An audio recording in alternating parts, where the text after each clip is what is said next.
Are you looking to start making travel vlogs? I'm going to tell you about my best gear kit to get you started in 2017.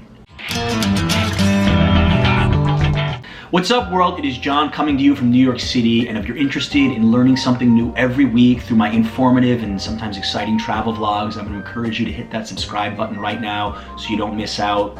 A question I receive very commonly is what type of camera and what type of gear do I use to make my travel vlogs? Well, today I'm going to be revealing my entire bag of tricks, and if you're interested in purchasing any of these items, I'm going to be leaving links down to Amazon.com in the description. So let's get to it right now. I'm going to begin with my primary camera, the Canon G7x Mark II, which is what I'm actually recording on right now, so I better go switch things up and I'll put my iPhone to start recording. Alright, here we go, and I love this camera for many reasons. The number one reason is its size. It packs one heck of a punch into a small point-and-shoot camera, and that's the reason I have yet to get a DSLR, because I like when I go out vlogging, I don't always have to bring a backpack. I could just stick this guy right in my pocket, go about my business, and when I see something I'm actually interested in filming, pull it out, you'll blend in just like a tourist, and you'll get a lot less attention on yourself. I don't think I could vlog without a flippable screen that you could actually turn it around and look at yourself. Although make sure not to look directly at yourself when you're on screen, or it's gonna make you look distant, like you're afraid of making eye contact. Instead, look directly into the lens like it's that beautiful girl from across the bar. I love the colors and images that this camera captures. Let's look at some examples. This is the Staten Island Ferry and some views of downtown Manhattan. And then this is about as far away from Staten Island as you can go, Trinidad, Cuba, a really colorful place, and I think the G7X did a phenomenal job capturing that. It's also really awesome if you want to capture close-ups of food. I'm warning you guys, you're about to get hungry watching this. Look at the Sev Puri from Jackson Heights, Queens, then a dumpling from a Himalayan restaurant, and then a repa from a Colombian restaurant. All that cheese really is making me crave a repa right now. But there are some downsides to this camera, most notably the sound. It's not very good, the microphone. In certain noisy situations, I sometimes do have to add subtitles, like here. It's a tough job being a model. I know, right? So always be cognizant of any background noise when you are filming with the G7X and if it's going to be affecting your shots. There is one more accessory I do want to note with this camera that you should buy, and it is this micro wind muff.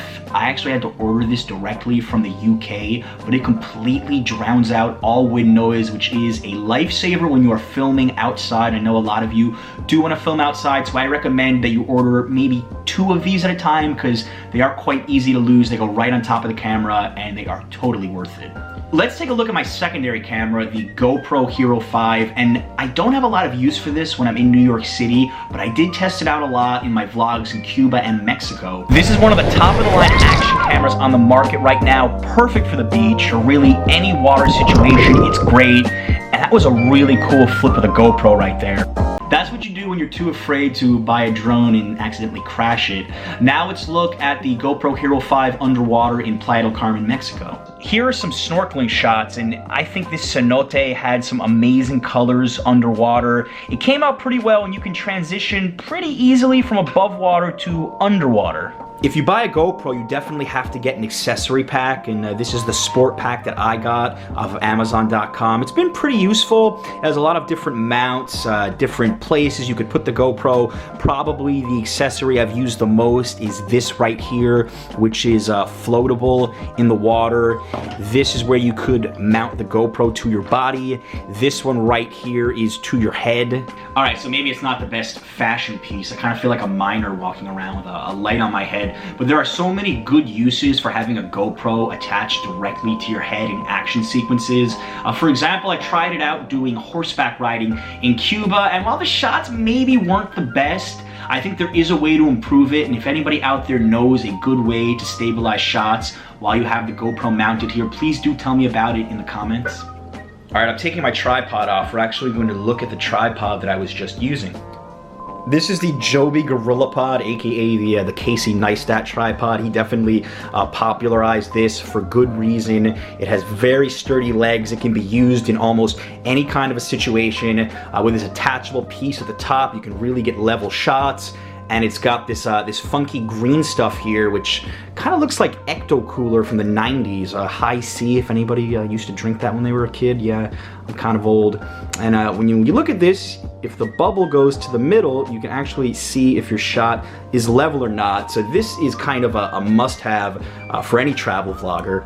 The other tripod that I own, which is extremely inexpensive, is this little Joby, and I like to combo this with the Canon G7x if I'm going somewhere where I don't want people to know that I'm filming, or maybe it's not the safest place. You could just stick this and the point and shoot camera right in your pocket, and you shouldn't run into any problems. Another cool piece that I have is this right here. This is for cell phones. It works perfectly with the iPhone 7. I could attach this to my little tripod, and this, which is your cell phone on the little tripod with the little piece, and this is super easy, super affordable, and you could vlog pretty much anywhere with it.